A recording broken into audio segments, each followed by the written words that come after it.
రే, ఇన్నిసార్లు చెప్పారా దేవుడి గదిలోకి మురికి బట్టలతో రావద్దని? చెప్తే అర్థం కాదా? సారీ మా ఐస్ క్రీమ్ కన్నా డబ్బులు ఇస్తావా ప్లీజ్?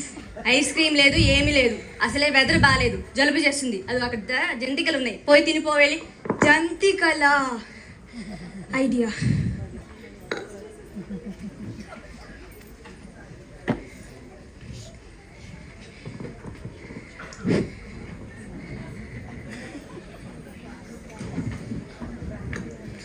రేయ్, ఏం చేస్తున్నావురా? ఇలాంటి తప్పులు చేస్తే దేవుడు చూసి శిక్షిస్తాడు, తెలుసా నీకు?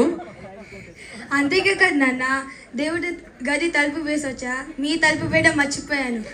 దేవుడికి చిక్కకుండా నీకు చిక్కాను. అరే, దేవుడి గది తలుపు పెడితే నువ్వు దొరికిపోవని ఎవరు చెప్పారా? దేవుడు అన్ని చోట్ల ఉంటాడు. ఆమె కదా చెప్తుంది, దేవుడి గదిలో ఇది చేయదు అది చేయదు, లేకపోతే దేవుడు నిన్ను పనిష్ చేస్తాడని చెప్తుందిగా. మరి ఒరే, నీకు అర్థమయ్యేటట్టు చెప్తాను విను. నేను కానీ, నువ్వు కానీ, అమ్మ కానీ ఎవరైనా ఒక చోట కూర్చొని పూజ చేయాలి అంటే మన మనసు ఒక చోట నిమగ్నం అవ్వాలి. అలా అవ్వటానికి ఒక మూర్తిని పెట్టి ఒక ప్రదేశాన్ని ఏర్పాటు చేసుకుంటాం. ఆ గది శుభ్రంగా లేకపోతే మనకి దేవుడు పూజ సరిగ్గా చేయలేం కదా. అంతేగాని దేవుడు ఆ ఒక్క చోటే ఉన్నట్టు కాదు, దేవుడు అంతా ఉంటాడు, అన్ని చోట్ల ఉంటాడు. నువ్వు చేసే ప్రతి పనిలో, మాట్లాడే ప్రతి మాటలో చూస్తూ వింటూ ఉంటాడు. అంతేకాదు, దేవుడు ప్రతి మనిషిలోనూ ఉంటాడు. చెడ్డ పని చేసేటప్పుడు వద్దు అని చెప్తాడు. అది వినకుండా చేస్తే ఇదిగో నువ్వు నాకు దొరికిపోయినట్టే దొరికిపోతావు. అమ్మో, పనిష్మెంటా? ప్లీజ్ నాన్న, ఒక్కసారి నన్ను క్షమించు ప్లీజ్. పోనీలేరా, నీ తప్పు నీకు తెలిసింది కదా. నన్ను కాదు అడగాల్సింది, ఆ దేవుని క్షమించమని అడుగు. తెలియక చేసిన తప్పులను తప్పక క్షమిస్తాడు. దేవుడా, నువ్వు ఇక్కడే ఉన్నావు నాకు తెలుసు, ఈ ఒక్కసారి నన్ను క్షమించు ప్లీజ్. సరే, ఇప్పుడు నీ తప్పు నీకు తెలిసింది కదా. ఇదిగో ఐస్ క్రీమ్ కొనుక్కోవడానికి డబ్బులు తీసుకో. Thank you. ఏమండి, ఏంటి వాడికి డబ్బులు ఇచ్చి చెడగొడుతున్నారేంటి? డబ్బులు ఇచ్చి చెడగొడుతున్నారు వాడిని. పోనీలేవే, ఏదో ఐస్ క్రీమ్ కొనుక్కుంటా అంటున్నాడు. ఎప్పుడు అంతే, వృధాగా డబ్బులన్నీ ఖర్చు పెడుతుంటారు. సరేలే, అదంతా నాకెందుకు కానీ పదని మనం షాపింగ్కి వెళ్దాం. ఇప్పుడు షాపింగ్ అంటే? అదేనండి, దసరా వస్తుంది కదా, 9 రోజులు 9 చీరలు కొనుక్కోవాలట. అందుకని పదండి వెళ్దాం. నాయన, మొన్నే కదా వరలక్ష్మి వ్రతం అని, వినాయక చవితి అని బోళ్ళని చీరలు కొన్నావు, మళ్ళా దసరా అంటున్నావు. 9 చీరలు కావాలంటున్నావు, రోజుకు ఒక చీర కట్టుకోవాలి. అయినా మీ మాట నా మాట మీరు ఎప్పుడు విన్నారులే. అది కాదండి, నా కోసమా ఏంటి? మీకోసమేగా కొనేది చీరలు. చీరలు కొంటే నా కోసం అంటే? అదేనండి, మీకు ఎంతో ఇష్టమైన గరికపాటి వారి ప్రవచనాల్లో చెప్పారు. అది చెప్పింది వినే నేను కొనమని చెప్తున్నా. ఆయన ఏ ప్రవచనాల్లో చెప్పారు? కావాలంటే చూడండి, రండి, ఇక్కడ వీటిల్లో చెప్పారు. ఇదిగో చూడండి, లక్ష్మీదేవి. ఆయన చెప్పారు, నువ్వే విన్నావు. లక్ష్మీదేవి మనిషిలో ఏ లక్షణాలు ఉంటే ఇంటికి వచ్చి స్థిరంగా ఉంటుంది అనే లక్షణంలో ఆ ప్రవచనంలో చెప్పారు. ఏమనంటే, కట్టిన బట్ట కట్టకూడదుట, అది తప్పనిసరి అయితేనే తప్ప. అమ్మా మాలోకం, ఆయన చెప్పింది. అంతేగాని నాకు చీరల మీద మోజు లేదు సుమి. అంతేగాని పెద్దవాళ్ళు చెప్పారు కదా ఆచరిద్దామని, అంతకు మించి ఏమీ లేదు. నా చెప్పిన మాట ఒకసారి విను. ఆయన చెప్పింది ఉతికిన మట్టి బట్టలు కట్టుకొని పూజ చేయమని, అంతేగాని రోజు కొత్త బట్టలు కట్టుకొని పూజ చేయమని కాదు. అయినా మేం చెప్పిన మాట మీరు ఎప్పుడు విన్నారులే. మీకు మీరే సాటి, మీకు లేరే పోటీ. అదంతా నాకెందుకు గాని, నాకు చీరలు కొంటారా లేదా? నా మాట ఎప్పుడు విన్నావు నువ్వు? కొనక చేస్తానా? కొనకపోతేనే చేస్తాను. మా ఆయన బంగారం. దీనికేం లేదు సంబడం. పద అగోరిద్దాం.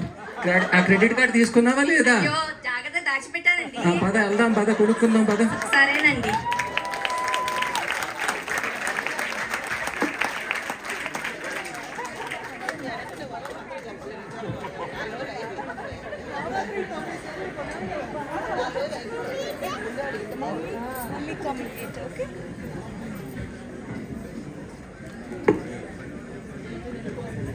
అమ్మా, ఈరోజు ఏంటి స్పెషల్? చాలా వంటలు చేస్తున్నావు. దసరా నవరాత్రులు కదా నాన్న, 9 రోజులు 9 రకాల ప్రసాదాలు పెట్టి అమ్మవారికి నైవేద్యం పెడతాం. అవునా, మరి ఏమేం ప్రసాదాలు చేసావు ఈరోజు? పులిహోర, దద్దోజనం, వడపప్పు, పానకం అన్నీ చేశానా. మరి చక్కెర పొంగల్ పాయసం చేయలేదా? ప్రతి పండగ చేస్తావుగా, ఈసారి చేయలేదా? చేయలేదమ్మా, మీరు తినట్లేదు కదా చక్కెర పొంగలి పాయసం, చేసినా వేస్ట్ అయిపోతుంది, అందుకే చేయలేదు. అమ్మా, నాకు ఒక చిన్న సందేహం ఉంది, అడగనా? అడుగురా, అడగొద్దంటే మానేస్తావా? ఈ పూజలో నీ డిస్టర్బెన్స్ ఒకటి. కానీ ప్రసాదం వచ్చి మన కోసమా, దేవుడి కోసమా? దేవుడి కోసమేరా, నైవేద్యంగా పెట్టి దేవుడికి మనం ప్రసాదంగా తింటాం. ఈ డౌట్ నీకెందుకు వచ్చింది అసలు? చక్కెర పొంగల్ పాయసం చేయలేదా అంటే మేము తినటం లేదు అందుకే చేయలేదు అని చెప్పావుగా, అందుకే అడిగా.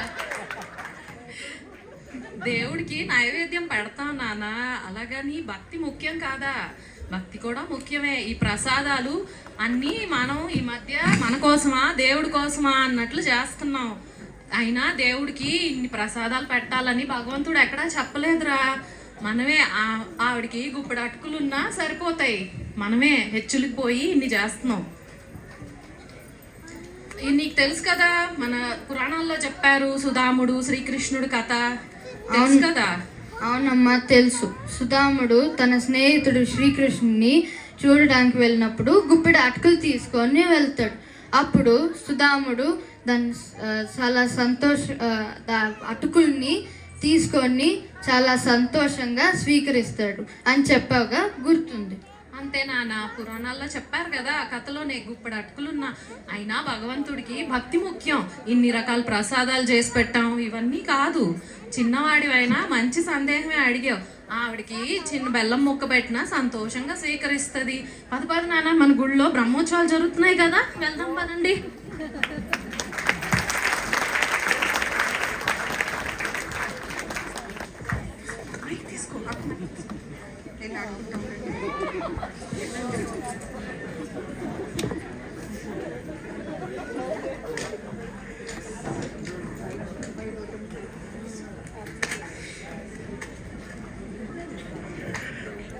ఏ అమ్మ వచ్చింది?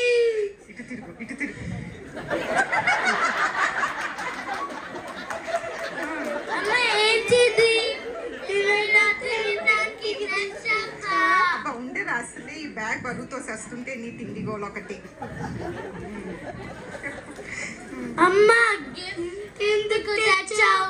రేపు మన ఇంట్లో పూజ కదా, అందుకే తీసుకొచ్చా. ఓ పూజ అయితే గిఫ్ట్ ఇవ్వాలా? గిఫ్ట్ కాదు, అది తాంబూలం. అసలు తాంబూలం అంటే ఏంటమ్మా? అబ్బా, మీ ప్రశ్నలతో నన్ను చంపుతున్నారా? తాంబూలం అంటే ఆకు, వక్క, పసుపు, కుంకుమ, పండ్లు. మరి గిఫ్ట్ ఎందుకు తెచ్చావు? పండ్లు తేవాలి కదా. అవునురా, నిజమేరా, మీరు చెప్పింది నిజమే. తాంబూలం అంటే చాలు, మనమేం గిఫ్ట్ ఇవ్వాలో, వాళ్ళేం గిఫ్ట్ ఇవ్వాలో, ఎంత రిచ్గా గిఫ్ట్ కొనాలో అని ఆలోచిస్తాం. ముందు కొనాల్సిన గిఫ్ట్ కొనేసుకుంటాం, కానీ అసలు తాంబూలంలో పెట్టాల్సిన అసలైన పండ్లు, ఆకులు, వక్క, పసుపు, కుంకుమ వాటిని చివరి ఎప్పుడో తీసుకొస్తాం. ముందు కొనాల్సింది చివరి, అసలు అవసరమే లేనిది కొనేసుకుని అగులు ఆర్భాటాలకు పోయి మన సాంప్రదాయాన్ని మర్చిపోతాం. థ్యాంక్స్ పిల్లలు, మంచిగా చిన్న వాళ్ళైనా సరిగా చెప్పారు. నేను చెయ్యాల్సిన పని గుర్తు చేశారు. ఇప్పుడే వెళ్ళి తీసుకొస్తాను. అమ్మా,